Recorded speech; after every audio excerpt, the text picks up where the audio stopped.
بہت سارے لوگ ہیں جن کے اندر ایک لیڈر پایا جاتا ہے، انہیں تو گلی سے گزرنا، ادھر بھی دیکھنا ادھر بھی دیکھنا، سلوٹ کرنے، سلام کرنے، کی حال ہے، کیسے ہو، کدھر ہو، تو اندر ایک لیڈر ہے، تو وہ لیڈر تو نظر جھکانے نہیں دیتا۔ ہم نے تو کمان کرنی ہے پورے علاقے کی۔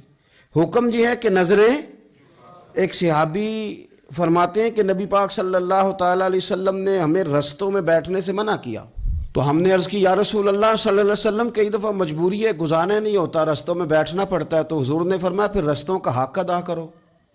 یا رسول اللہ رستے کا حق کیا ہے؟ فرمایا ایک تو آنے جانے والے کو سلام کرو، اور دوسرا یہ کہ رستے سے تکلیف دہ چیز کو ہٹاؤ، اور پھر فرمایا کہ بھلائی کا حکم دو اور برائی سے منع کرو، اور پھر فرمایا کہ رستے کا حق ہے کہ رستے میں رہنا ہے تو نظریں جھکا کے رہو۔